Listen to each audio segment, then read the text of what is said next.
and I'd like to welcome everyone who has joined us. We're so happy that you're here. I'm Rabbi Miriam Jerris, and I want to thank John Levine for making the initial contact to Rabbi Maas to do this program and then to expand it to the world so that we can all enjoy and appreciate. Over 15 years ago, Carrie Shaw, who is our most recent Sherwin T. Wine Lifetime Achievement Award recipient, came up with this idea that we should honor people who are important to us so that others can know through the people that we honor what our philosophy is all about. And the first person was Albert Einstein. So Professor Malkin is in very good company. You'll hear much about Yaakov Malkin from his daughter, from Sivan. But I just wanted to say that when I first met him, it was at a colloquium in Detroit, Michigan. And we were talking about whether secular Jews or atheists were traditional. And I can't ever say it the way he did, but he said, we are very traditional. He said, in my case, I am a third generation atheist. And I always appreciated his wit and his intellect and absolutely his commitment and dedication to secular humanistic Judaism and creating what we have today. I know that Malkin was the provost of Tmura for many years, and when Rabbi Wein died, he became the provost for the entire International Institute. And Sivan and I are recipients of their hard work because both of us were ordained through the International Institute for Secular Humanistic Judaism. And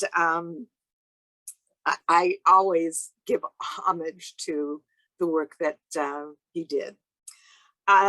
There's no better person, of course, to give us insight into Yaakov Malkin than his daughter. And Rabbi Maas is the current dean of Tmura, the rabbinic seminary in Israel. They have just ordained, I believe, 6 new rabbis, and we're approaching almost 40, I believe, altogether. And everybody always 50. Almost, see, I'm 10 behind, almost 50. And people always say, well, how come they can ordain so many rabbis in Israel? And, you know, we have a lesser number, but we're good in our strength, that's for sure. But I always said, well, in Israel, they have one advantage over us. They grow up, most of them, speaking Hebrew. They know it. So for us, sometimes the Hebrew language is a bit of a deterrent, but we also have wonderful candidates coming up. So without further ado, Sivan, the spotlight is for you. Thank you so much. Thank you. Thank you for having me here today. I'm excited, and I was trying to think, how can I tell you about Yaakov? First of all, he has an internet site, which you can all look through. All his, not all, but many of his books are up there, and you can read them for free. Some of them are in Hebrew, some of them are in English, some of them are in both. A few are in French, 1 or 2 are in Russian. So basically you can read and see his books. I think one of the things that is interesting about Yaakov is that not only was he a prolific writer, but he was a doer. Maybe that's something that is common to many people from his generation as new immigrants to Israel before Israel was a state. He came to Israel in 1934. And that was many years before Israel was a state. He was 7 years old when he got here. And I think the idea was that people at that time sort of looked around at reality and said, okay, this is the reality. This is not what we would like it to be. So what do we do about it? And I think that this is something which was very characteristic of him all through his life. He died at the age of 92. And until then, he did many, many things. And basically today, I chose just two aspects to show you today. One is what he thought about Jewish culture altogether, but how it relates to community. And what he thought when he was thinking Jewish community in Israel, and then not only Jewish. And then I wanted to focus of one I think of as interesting innovations, is philosophical innovations, and maybe tell you a little bit about family in the end. As we go along through some of the slides, you're going to see in the background some paintings, and I will talk about them as we progress. This is Tel Aviv in 1936. I was looking for a picture from 1934, but I don't have one. This is the one I found, and he tells the story, or he told the story, that when he was 7 years old, he came with his parents from Poland to Jaffa by boat. And when they got to the Jaffa port, one of these fishing boats came to take them from the boat to the port. And possibly this is the kind of fishing boat that took him. As he got on the boat, one of the fishermen saw this 7-year-old boy who was, as he tells the story, was cold and frightened. And he wanted to give him something to eat. And he showed him a little thing that looked to my father like a sweet prune, and he gave it to my father, and my father took a bite, and it was an olive.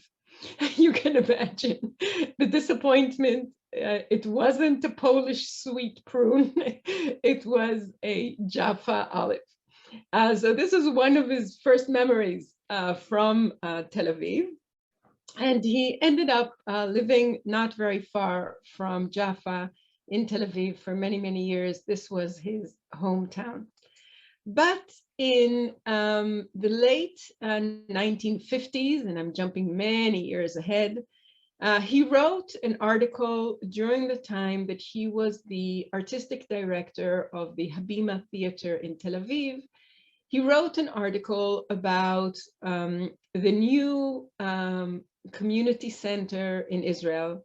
You have to understand, there wasn't a community center in Israel, but he wrote something like this utopia of the new community center in Israel, which he explained was really a substitute for the synagogue.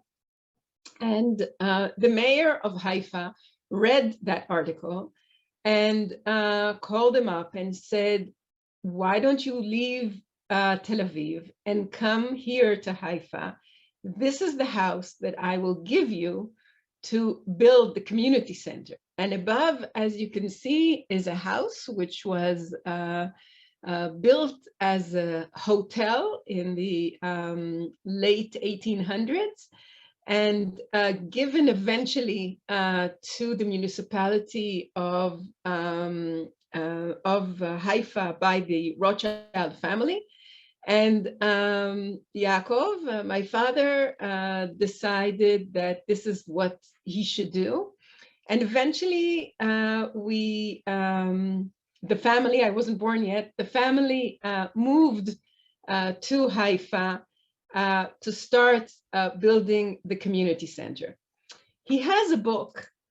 By the way, everything that he did in life eventually culminated in a retrospective, in a book about what he did. And one of those books is this one, Quality of Life and the Renaissance of the Community. This is a book that was written it came out in the late 70s. And what he does there is really the story of how they started the community center, what was their vision. And for him, there was a connection between the philosophical vision of what a community should be and the practice of how do you actually build it, both as an organization and as buildings.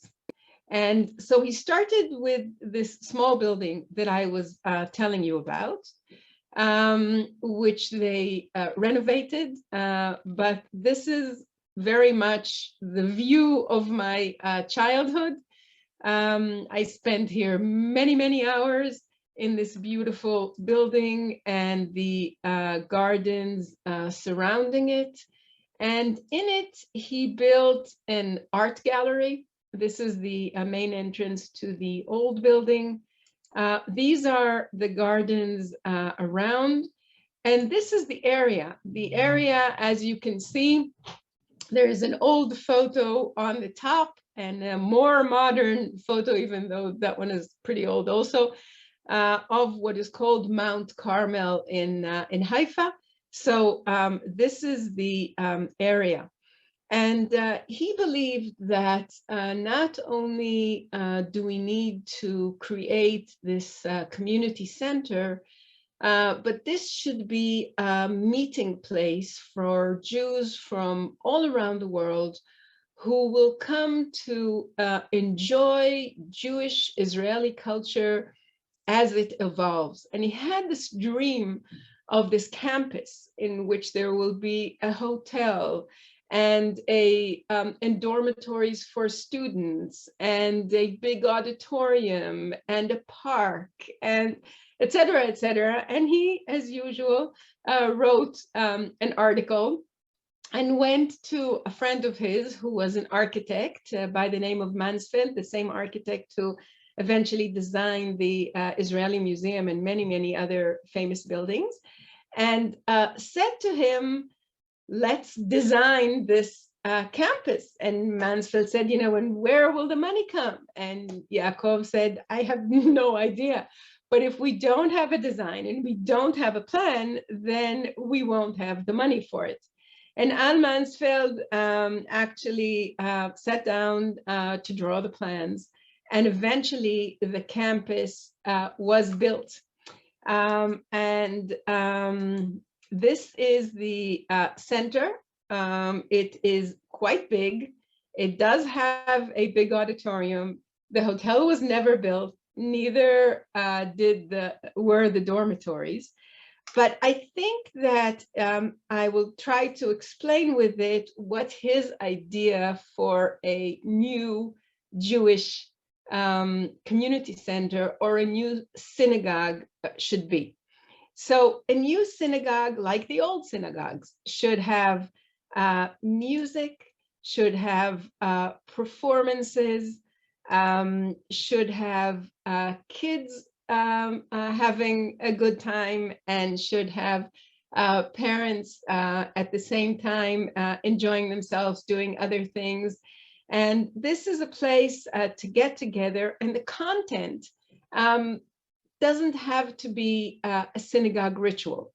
It can be actually culture, and culture in itself is a kind of a ritual in his eyes. You have to understand that they also had lectures that went on during the weekend. It was never closed. The community center was never closed. On Friday night, I'll tell you about what they did on Friday night, but on Saturday morning, they had a Shacharit Shabbat, early morning lectures. And in those lectures, I remember very well my father giving lectures. My grandfather used to give lectures as well. I was a small kid at the time. I don't remember much of the content, but I do remember in their lectures, as Miriam said in the beginning, that they had a good sense of humor. And from time to time, you would hear this roaring laughter, this wave of laughter going through the audience. I remember that very well as a small child. And eventually I remember my father, once when I asked him, why did you become a presenter, somebody who likes to lecture? And he said, because I remember listening to my grandfather my father giving lectures and having the audience laugh. And I always wanted my audience, an audience to laugh at smart things that I said. And he eventually really did that. But that is an actual memory. So we'll go back to the screen so I can show you some more things. My father, who loved culture and loved film, had a very good friend, really a couple that lived in Haifa, the Van Leers, Leah and Wim Van Leer. Wim Van Leer came from Holland, and Leah came from Romania, and they were very, very close friends of my family. And Leah had started the Israeli film archive in her home, which was a few homes down from where we lived. And she started showing at Friday night movies at her home. And my father then came to her and suggested, why don't we show these movies at the Rothschild Center, at the community center that he began? And that's how they started. It was called the Good Movie Club. That's how it started. And eventually it was called the Cinematheque, when they put together the programs for this big auditorium, etc., this building that you see in front of you that they ended up succeeding building. He decided to take the parking lot and to change the underground parking into a cinematheque, because they wouldn't allow him to do a cinematheque. But fact and reality never stood in the way of my father's plans. So they ended up starting the Haifa Cinematheque, which was really the first cinematheque in Israel. And up to today, there is the film festival that goes on in Haifa. Eventually, Leah moved to Jerusalem and started the Cinematheque in Jerusalem and the Cinematheque in Tel Aviv. All of them operate until today. And the Haifa festival is one of the big festivals that are going on in Israel, and very, very successful. This concept of the synagogue in the center of town, the cultural center, the Jewish center, which has all these cultural activities, had many lectures as well, not only on Saturdays, and it developed into a place which was both economically sustainable, but also culturally sustainable. And as you see, we already don't live in Haifa for many, many years, and it's still working and doing very well. The problem was that my father realized a few years after that he built it, that not everybody is coming to this place, even though it was very successful. And what he meant by everybody was that most Arabs that live in Haifa do not come to the community center. So he appealed to the Haifa ministry and said to them, we have to build another center where Jews and Arabs can meet and both will feel at home. The Arabs in Haifa were very suspicious. They thought that this was a government initiated program. And it took, I think, about 2 years for them, a group of Arabs and Jews, to convince the Arab community in Haifa that they actually mean business and that it is important for them to build a community center which will be run jointly with an Arab director and a Jewish director. And it took a while, and eventually they did build it, and it still exists. They have 2 locations, one across the street from the other. This is the other building. They have an Arab theater. They have an Arab library, one of the largest Arab libraries in Israel, which has a funny story in the background, which I'll tell you in a minute. It also has an art gallery. It has music festivals. It has theater festivals. It is the center for the holiday of holidays every year, which is this combination of the winter holidays around this time of year. I'll continue, and if you want the story of the Arab library, I'll tell you a bit later. As I mentioned, Yaakov was a prolific writer. These are just a few examples of his writings about Judaism as culture, secular Judaism, and I'll touch upon a few points about his philosophy. But I do want to mention something about Felice Malkin, my mother, who they got married, I think it was 1950. They got married in Haifa in the Dan Hotel. The ambassador of the US ambassador was at their wedding, and so were the rest of the guests, which were about 15 people. All in all, only my grandmother from America came. My grandfather refused to come. And they had this small wedding in Jerusalem. And they are, I mean, my father died 2 years ago, but up to then they were very much in love. And this is one of the creations that they did together. It's a philosophical book about this aesthetics and ethics, talking about art as love. And it is also a series of drawings that my mother did on the same topic. It is not, as she says, her drawings are not an illustration to my father's writing, but it is her creation, thinking about the topic and creating around that. And these are a few of my mother's drawings. Yaakov loved her art, was very, very proud of her art, and always wanted to show her art. So it was important for me that when I give this talk and talk about him, that I show some of Felice's art.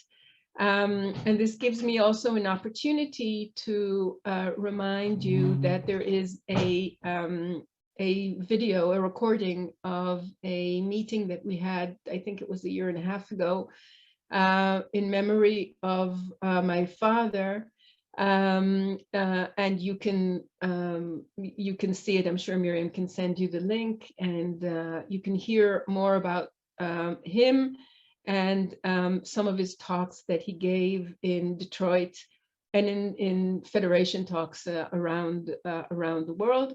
This is another book, which is a book that relates to Shir HaShirim, to the Song of Songs from the Bible. This is a play that he wrote, which is also talked about and recorded in that meeting. So these are just, again, a few remindings of my mother's beautiful drawings.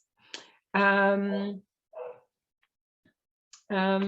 won't tell you a lot about our family. If you want to ask questions, you can. As you know, kids of today do not like their photos to be out there on the network. And as this is recording, I cannot show photos of my family.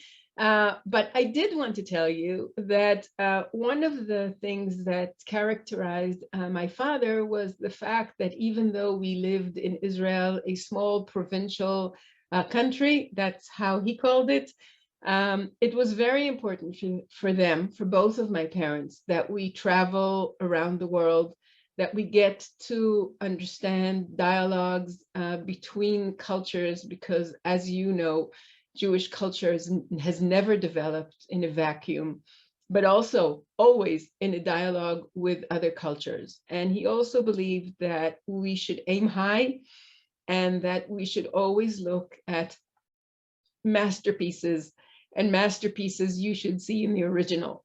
So if works of art are in Paris in the Louvre, or they are in the Met in New York, we have to get there because we have to see the originals, because if not, if you want to be a painter, how will you paint like Rembrandt? Or if you want to be an architect, how will you paint if you haven't seen and been in a Le Corbusier a building or whatever. So this was something that was very, very important for them. Besides, they always believed that meeting people and sharing with people our commitment to Judaism and Judaism as culture and the Jewish people will evolve into a fruitful dialogue for them and for us. And therefore, traveling was always very significant. I'm going to go back just for a moment, again, to spark questions that may come up.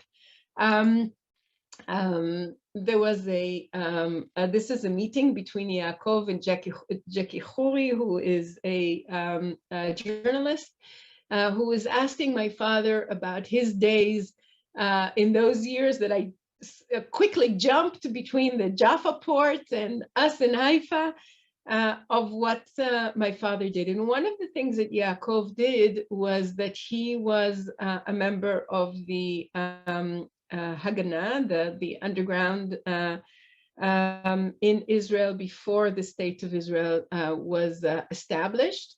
And because when he was 16, he was injured and in a way crippled, he wasn't able to be physically a soldier.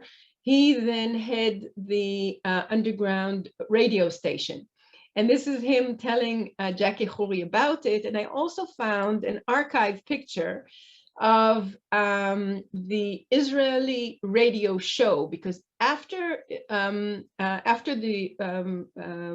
Israel was established and everything became legal, he continued to be on the radio. It's hard to see him here. He's behind the glass. He's not the technician sitting in the front.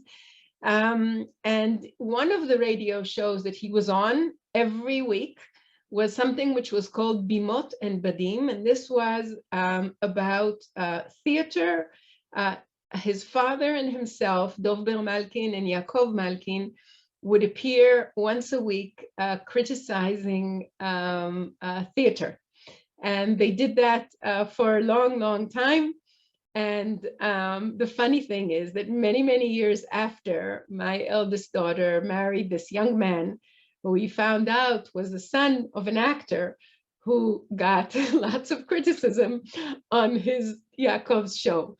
Thankfully, it was good criticism, but that's part of that biography as well. And one of the areas that Yaakov was interested in and was important for him to excel was to be a very good lecturer. And he taught rhetorics for many, many years.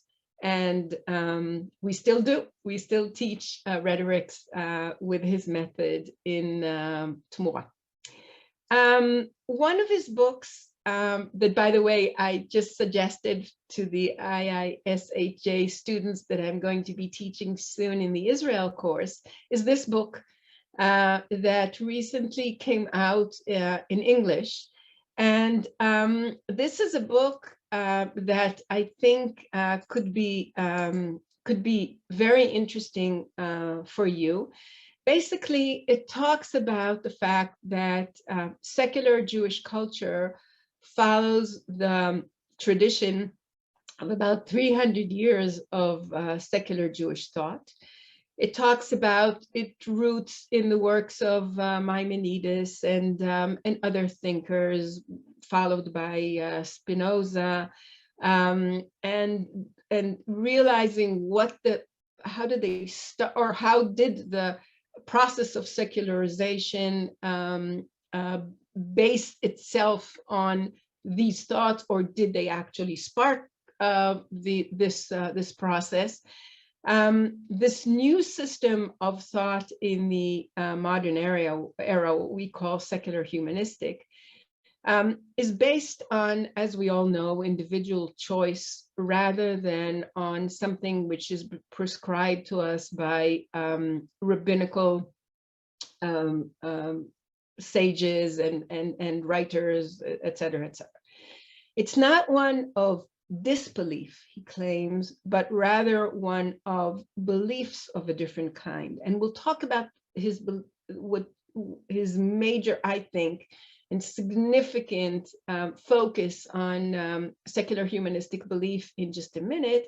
What he wanted to show in this book, which is really an anthology of writers like Amos Oz and Rachel Elior and Aleph Bet Yoshua and Chaim Be'er and Chaim Cohen and Yehuda Bauer and Amos Funkenstein, et cetera, many Israeli famous internationally writers who all focus their discussion on the origins and evolution of secular Jewish thought in the way that they think, and they don't always agree. They also have this understanding among them, whatever their politics are, and as I said, they don't always agree philosophically, they don't always agree politically, that the founding of the state of Israel in the mid-20th century constituted a turning point in the history of the Jewish people, and they try to explore what does it actually mean to secular people. So I think it's a very valuable book to read. It is focused on secular Jewish thought in Israel. The other book is, I think, also a very interesting and important book. It asks the question, is there this new Judaism without God? And it has another part to the book that talks about Bible as literature, Jewish culture and Bible as literature. But I would like to explore with you a little bit about what this book is trying to do. In the beginning of the book, he takes different thoughts and different terms, and he tries to define each term, thinking that when you define these basic concepts, this is a basis for dialogue. This enables a dialogue. In other words, when I say Jewish history, what do I mean? When I say a Jew, what do I mean? When I say humanistic atheism in Judaism, what do I actually mean? So the first part of the book is about our language. The second part of the book is talking about Bible as literature. I think this book we produced in 2004, so that's many years ago. And this concept, even though it was already accepted in the academia, it wasn't very popular.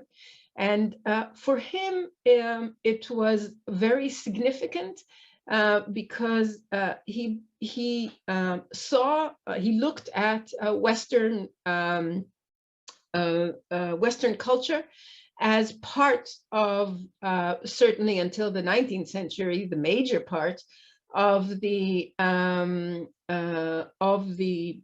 Jewish culture, but not only. One of the things that's interesting to see is that when you think of the Bible as a focus of the development of Jewish culture, you certainly do understand that it's not only. It was also a something that Western civilization and Western culture certainly developed in dialogue with. If you think about Shakespeare and his plays, and if you think about Rembrandt and his paintings, but even much earlier than that, the Old Testament is a source of inspiration, and not only religious. And he claims the same thing about Judaism, but it's more interesting for him is to retell some of the stories in the Bible, and I'll tell you just one of them.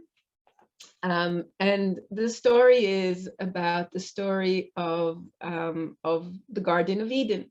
And as you know, one day this woman was walking around in the garden, and she met a snake. And the snake says to her, "Why don't you eat from the tree of knowledge?" And Eve looks at the snake and says, "You know, God said that if you eat from the tree, you will die." And the snake says to her, "Nobody dies from education."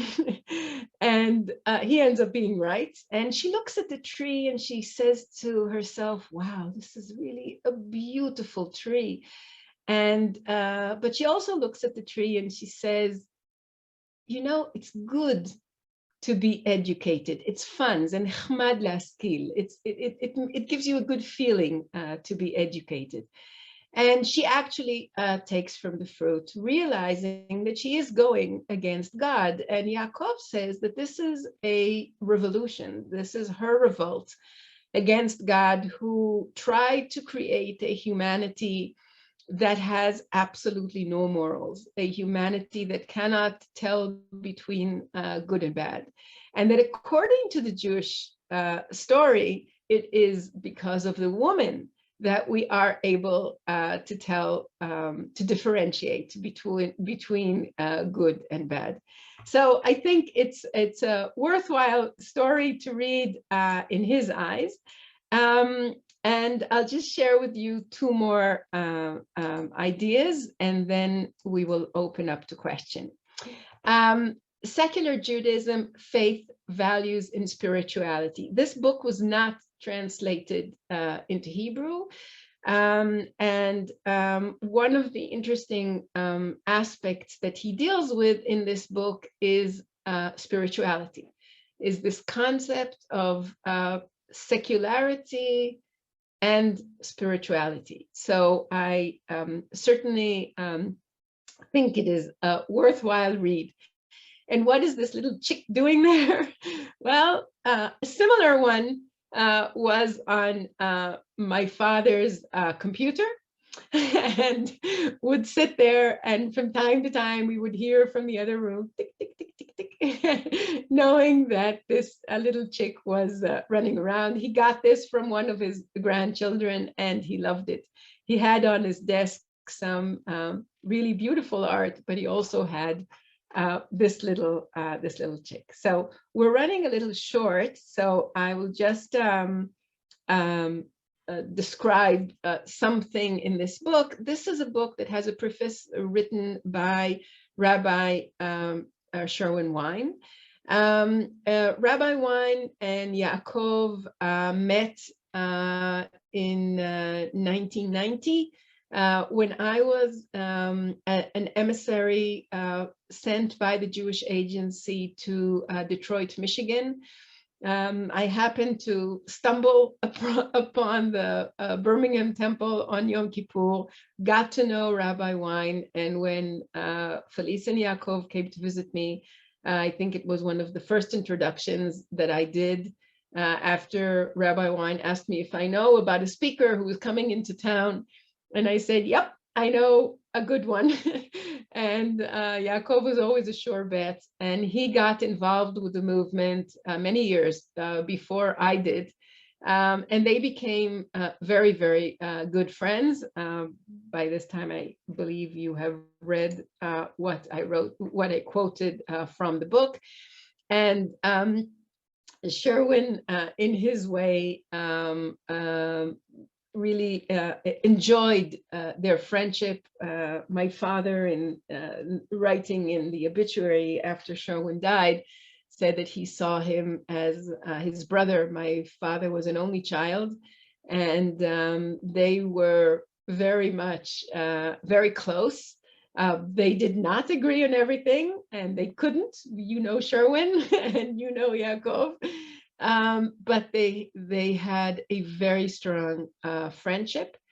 And this concept of being able to articulate complicated concepts was something that Sherwin enjoyed Yaakov, the way Yaakov did it. And as you say, he ends by saying, if you want answers to these questions of this connection between practice and philosophy, you should actually read the book. And I found this picture from an article that came out in our first ordination in 2006. And as you see in the background, Sherwin and Yaakov are standing there, and the ordinees are next to them. Another good friend of theirs is Yehuda Bauer, who happily signed our certificates this year as well, and also sent us a blessing. Now, I want to tell you about this book, which connects to the to what I was saying before. I think one of the most important philosophical contributions that Yaakov did to our movement. He started off by, this is a small book which still exists. You can see it online. Basically, it started by saying, look, when we're looking at the reality today, this is from a lecture from 2002, we have two dangers. One danger comes from the secular, even though some religious people are part of that as well, and the other is the religious fanaticism, the postmodern relativism that doesn't want to accept these ideas of the idea that there is a universal validity of humanistic morality. He thinks is a great danger because we live in a relativistic society without a clear moral compass. The other danger is the religious fanaticism that relates what their own thoughts to the thoughts of God, and creates some sort of a relationship between God's words and their thoughts, or really their thoughts attributing it to God. And therefore, if that is the authority, then there's nothing that you can actually do about that. So he says, wait a minute, let's stop for a minute, and let's stop saying these words, that there are the believers and they are the non-believers. The believers are the ones that believe in God, and all the rest are non-believers. And he asks the question, really, when we say religious, do we actually mean believers? And then he says that if we look at the etymology of the word in Hebrew for religious, which is dati, we clearly understand that the word for dat is law. It appears in many ancient writings, Persian ancient writings, such as Megillat Esther, the book of Esther, in the Bible, and it means the laws given by the king.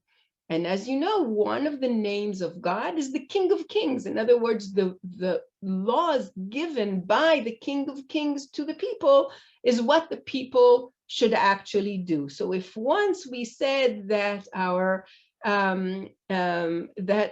manual is the Torah, and eventually it became whatever the rabbis actually wrote, this is our manual of laws. In other words, the halakha. In other words, the dati. In other words, it doesn't have anything to do with belief. This whole concept of dat and data, you may think that it's not part of your world in your language anymore, but even the word data, this storable computer information, comes from the same etymology as dat, as religion. So it has nothing to do with belief in God. It has to do with abiding by the rules that you believe that God actually gave you.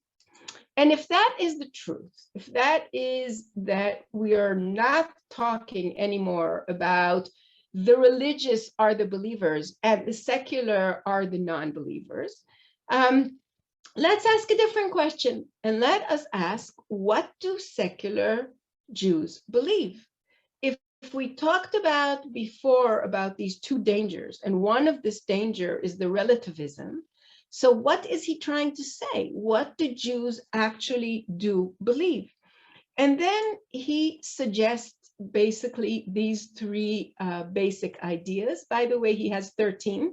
And in that book, he has a whole sort of the mission statement of the secular humanistic people. And he starts from Hillel, the elderly, saying what is hateful to you, don't do to someone else. And then he refers to Kant, and he says, he says, treat humanity always as an end and never as a means only. And then the other thing that Kant says, there is no moral law that is not universally valid. In other words, you cannot believe in relativism if you believe in that. And I think this creates an interesting issue for us. You would say, wait a minute, we thought that we are pluralistic. And if we are pluralistic, then, you know, everybody should live by their own beliefs. Well, I think that we are to a degree. In other words, I think we can add to our long definition of who we are another word.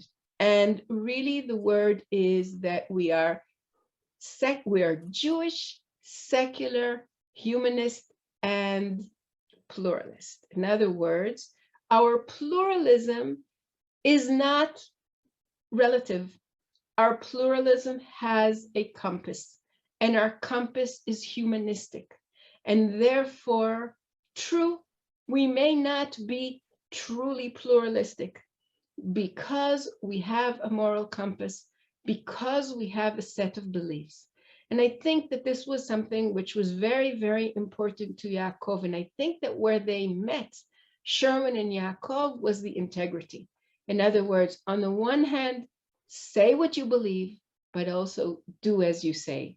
If you believe that people should have a community center, should have a synagogue which is adapted to the new times, the new kind of society that is building in Israel, then that's the kind of community center that you should build. If you need to build a synagogue which has adapted to your culture, this is the kind of synagogue if it happens to be in Detroit, or it happens to be in Chicago, or it happens to be in Israel. But this connection of articulating your beliefs, say what you believe, and do as you say, be true to the way you articulated your beliefs, is where they came together. So at this point, I will be opening to questions. Miriam? I'm here. Sivan, thank you so much. I mean, there was so many things that I knew about Yaakov and so many new things that you taught us today. I'm really very grateful to you for being available to us and sharing your dad's story, and of course, part of your own. Bruce Jaffe asked us, what did he think makes culture? What did Yaakov think makes culture? Art, music, drama, etc., etc. And then he wrote, ? Jewish culture. So I think he's looking for the difference between culture in general and Jewish culture. Do you want to give me a few questions, or one at a time? I can do, yes. The other main question was Guy Regev and Rick Gold both asked about Professor Malkin's views. When do they become more aligned with Rabbi Wines, and where did they differ? And you talked a little bit about that. And the other, Rick Gold wanted to know what the different approach to Zionism was between Sherwin and Yaakov. And if we have time, my question is about his rhetorical methodology. And I don't know whether you'll have time to do that. We can always do that when we're together in April. So just before Sivan answers these questions, I'll let all of you know that in April in Chicago, we are ordaining 2 new rabbis. And I know that Rabbi Maas will be with us, and it will be very exciting, and we'll get information about, it's going to be like a retreat, learning retreat, night and day together. So we'll get information out. So if anybody wants to come, they can come, and we will probably be live streaming. So if anybody wants to see, they'll be able to see. So I'll turn it to you, Sivan, to answer those questions. Okay, thank you for those interesting and important and complicated questions. As you say, challenging. Okay, let's try. So certainly the definition of culture is all the creations of whatever people did. And then the question would be, which I understand it is, the follow-up question would be, what makes Jewish culture? According to Yaakov, I think it is probably the widest definition possible. In other words, people who created creations that made a difference for the Jewish people.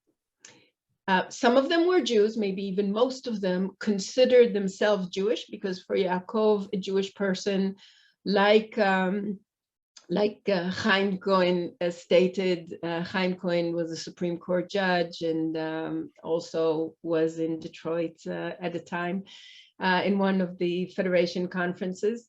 Chaim Cohen said that if a person declares that they are Jewish, then in his eyes, and so should it be in the eyes of the Jewish state, he should be, or she should be considered Jewish. So anyone Jewish who creates a creation which has an impact on Jewish life, that is Jewish culture. So if a Sutin, a Jewish artist, creates something, if Chagall creates something, But you can also, when it gets problematic, is when you try to define the lines, like to say, okay, Modigliani was Jewish, for example, but he really, as much as we know, talked about his Jewishness very rarely. He did,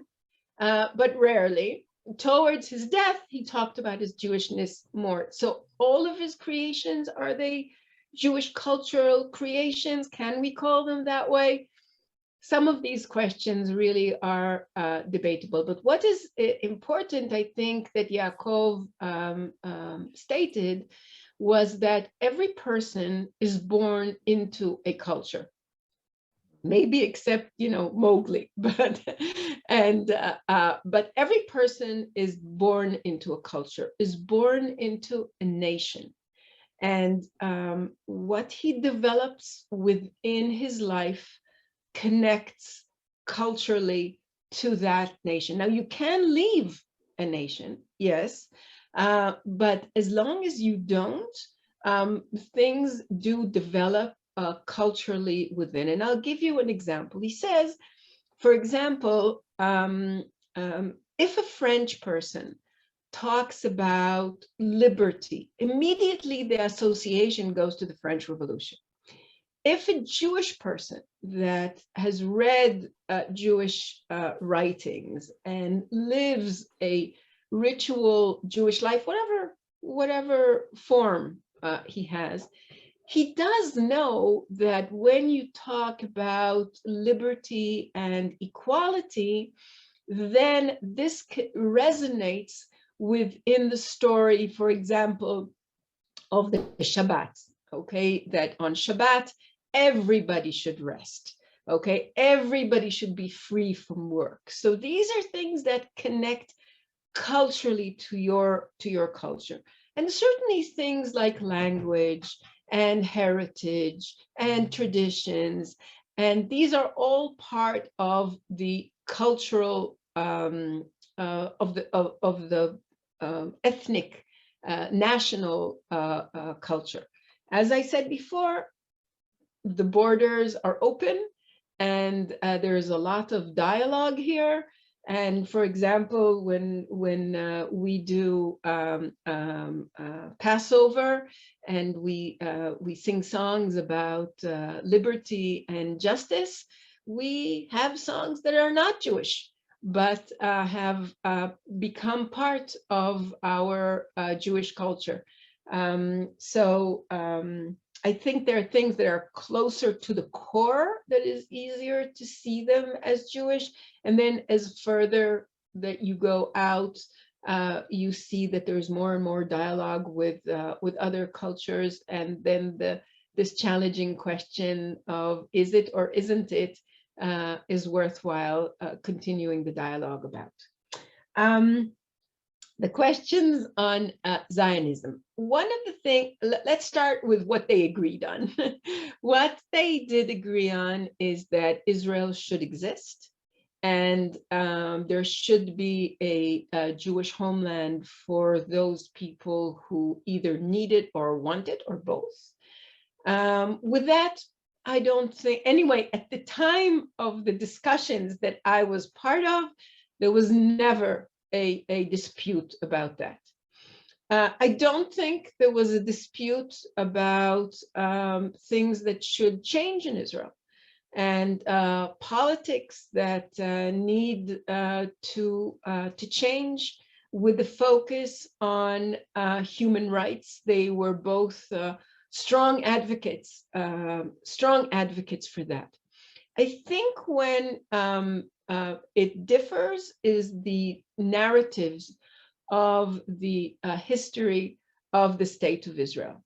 And hopefully we will have a chance, and I will be able to tell you more about the different narratives, realizing again that Yaakov was here from 1934. Sherwin did come to visit quite a bit. And there's always a difference between the narrative of someone who is in the story and somebody looking out. I'm not saying that one is better or worse. I'm just saying that they're different. And I think that that's an interesting question, certainly to explore. I will share with you another short story. And this is a story that I will tell you the end of. I did share with you in the past. A few years before Yaakov died, his life was threatened by an ultra-Orthodox man. We didn't know at the time he was ultra-Orthodox, but he was. And he threatened his life. There was a knife that was stuck to the door, a letter, a threatening letter, and copies of that letter and another letter were put in the mailboxes of all the neighbors in our street. Some of them are religious, by the way. And there was a big, the police came, and it was in all the news broadcasts and all television, et cetera, the television and radio and printed media, all in all. But what came out of it was were two important things. One is that we were able to shift the discussion away from the predator to our cause, to talk about secular humanistic Judaism. And the picture that you see here are multitude of groups that came to talk to us, some religious, some secular, some both, who came to listen to Yaakov. And Yaakov loved it and had wonderful conversations with these people. So besides our meeting, our studying in their home, this is not their home, but it looked like that when we were studying in their home.